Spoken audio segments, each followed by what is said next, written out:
Welcome back to the channel, everybody. Thank you so much for joining me and allowing me to continue to be your daily advocate. If you're new here or you're not subscribed for any reason, please do me a huge favor and hit the subscribe button. Thank you to all of you who have been watching and following me for so long. It truly means a lot, and I'm glad that I can be this person. 428 days into the American crypto innovation under siege, by the way, and 12 hours and counting here in the United States. We got our own problems too. But I'll tell you this, with the market down, with a case unresolved, all of that happening, look what's going on here. Consortium, really? Do tell. Well, we will. It's BlackRock, BNY Mellon, State Street joined blockchain consortium for alternative investments. Yeah, they say having a single share transaction record eliminates duplication of efforts and costly reconciliation processes between parties. They see potential distributed ledger technology has significantly to improve both efficiency and security across alternatives industry.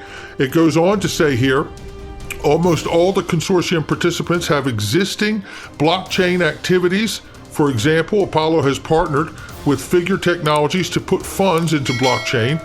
It says Carlyle acquires funds distribution platform Calastone.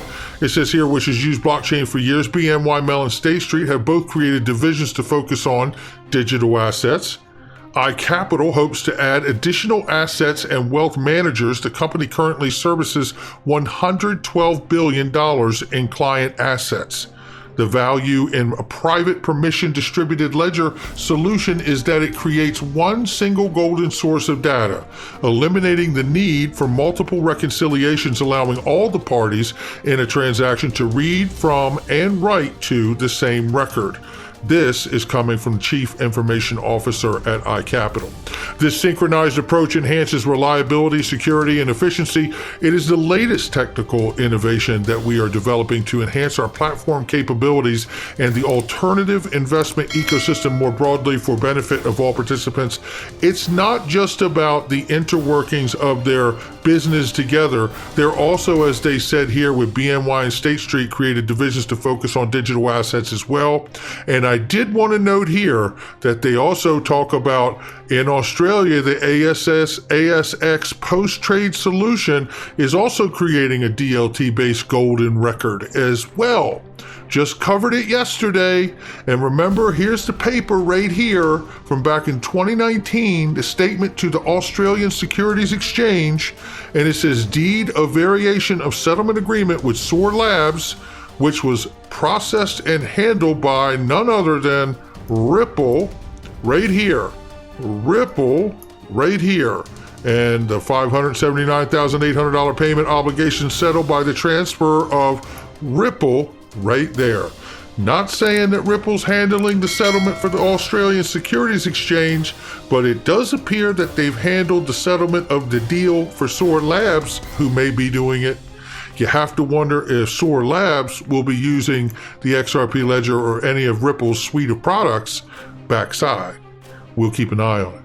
New York is the latest state trying to woo companies in the battle to become the U.S.'s crypto capital. Well, they got a lot of work to do. Because, I mean, New York has just been devastating on its residents, allowing them to get crypto. So I hope that we do see that, because I tell you, it will show to me even more of a push to get the crypto regulation sorted out, not just on a state level, but on a federal level, because New York houses Wall Street. So let's hope that we all see New York become a hub for crypto companies. Looking right here, we start with this disturbing piece of information. Yes, we do. Yes, this is Jim, old Jimbo here. We're going to take a look at this clip and let's see. A lot of people think Gary Gensler's off the reservation, says one of the gentlemen talking to Jim Cramer on the show. Listen here. Elon Musk accusing the SEC of leaking information from a federal probe, tweeting, quote, "This is just peeling back the first layer of the corruption onion. Stay tuned." Of course, last week I had more choice words for the SEC, Jim, accusing them of trying to thwart his right to free speech. Yeah, I think that it's just not worth tangling with the SEC. Elon is doing such a great job. It's just, I mean, I totally understand. I know Mark Cuban at one point tussled with him on a different issue, but they're just not worth picking on. It just doesn't get you anywhere. So Look, I think he's a great man. I mean, it's just my own advice that stay focused. Just stay focused. It's the same thing to the SEC, by the way, though. I mean, they're doing all these weird potential rulemaking for hedge funds and disclosure. You know, I'm glad you it seems mentioned weird to there me. are a lot in crypto and so many things where we're still waiting. Yes, Still waiting. and a lot of people feel that he's off the reservation. Yes. I don't, but just in common phases, he's really going full board. A lot of issues that don't really. Gensler, I know he Yeah. is on stuff like these are sophisticated investors in these funds. Why has this become such an obsession? I think I'm going to have to get to the bottom of that. Then. Yeah, you do that, Jim, because right now you're carrying the torch. You know, you say you don't disagree with him. So what is it you're going to get to the bottom of? It sounds like you're just placating the gentleman who's actually asking real questions. Speaking of real questions, here's some. This is a great interview done by Tony Edwards from Thinking Crypto here with Joseph Hall, partner at Davis Polk and Wardwell, and a former SEC official here. Now, you know, it's interesting. Just listen to what he's asked here because we're going to get into this. Now, this may be, Joe, an awkward question to ask you, but I have to ask it because there's a lot of video clips, a lot of connections, documents, and so forth. You know, why do you think Jay Clayton handled the lawsuit the way he did on his way out? And in addition to that, there's potential conflicts of interest with Jay Clayton and William Hinman with regards to the Ethereum not a security speech. What can you tell us about that from your perspective? I mean, obviously, I am aware of the allegations around that. I don't put a lot of stock in it, honestly.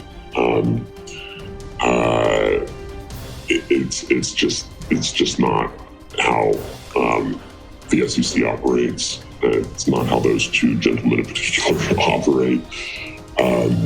I view those allegations as conspiracy theories.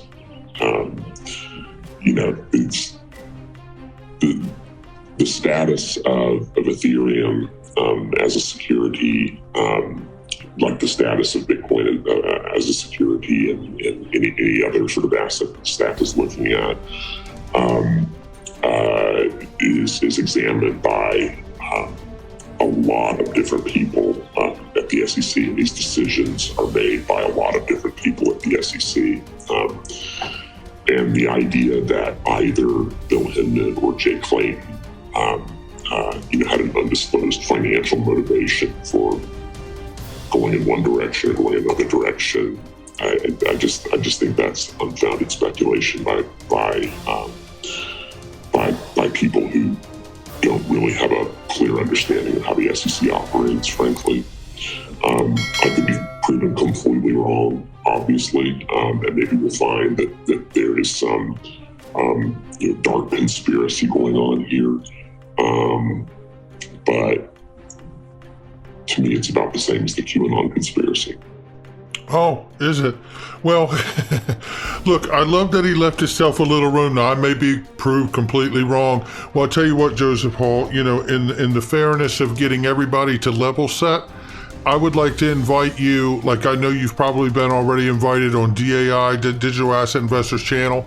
I would also like to invite you on this channel to speak with John Deaton and go over the crypto timeline, and the videos and evidence is nothing, and if it is nothing and can be easily dismissed, then this gentleman or any other SEC institutionalist should have no issue debating John Deaton about it. I'm not even a securities lawyer, so he should be able to crush me if the evidence is so conspiratorial. Well said, John Deaton, and well said, DAI here as well. And I really, in this whole thing, am picking up this right here. When you find that you can't argue the facts, push the cancel culture button and attach some negative surrounding to you or negative group or entity to the person that you feel like you cannot really debate properly. If he in fact was so open to the idea that he may be wrong, he wouldn't be so quick to try to cancel culture people like the XRP community of 65,000 strong and say that we are equivalent to the Q group or what QAnon or whatever it is, I have to say, really, really bad tactics there, Joseph. And I really hope that you would take up the opportunity to have a real conversation where you can level set with the rest of us, because we know that there are some indisputable facts and evidence about what has transpired within that so-called SEC. That's just not how they do business organization. Let's take a look right here, because I'll tell you somebody else who gets it.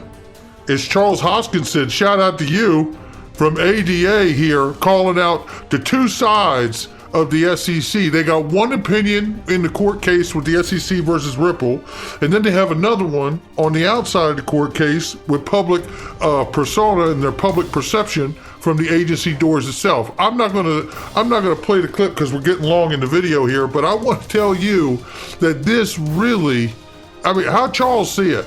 Charles sees it. He's not an SEC official. We see it. We got the timelines. We got the video evidence. Joseph Hall doesn't see it. Maybe Joseph Hall doesn't want to look for it. A Fed survey found that the pandemic caused half of the U.S. business to accelerate their plans for faster payments adoption. What had started out as a hindrance to what all of us had seen for, XRP's journey to mass adoption, helping with remittances, settlement of derivatives, cross-border payments, the rest of it. It appears that the length of the pandemic has actually strengthened everyone in moving towards a new system. The fourth industrial revolution, the Internet of Value, whatever you like to call it. The survey found that not only were a majority of businesses already using some form of faster payments, but that most expect to be using instant payment options by 2023 or sooner. Hello.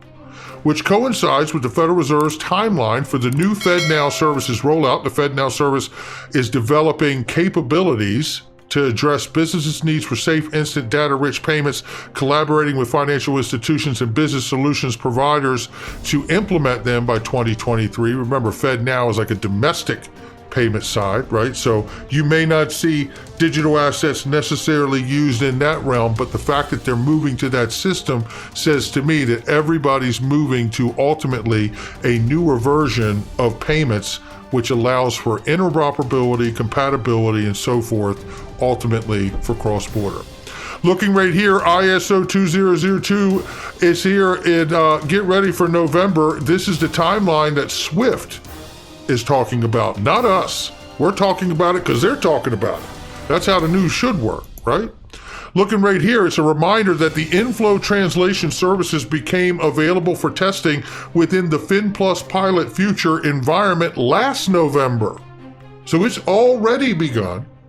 The service will go live in August 2022 on an opt-in basis and on a mass basis in November of this year.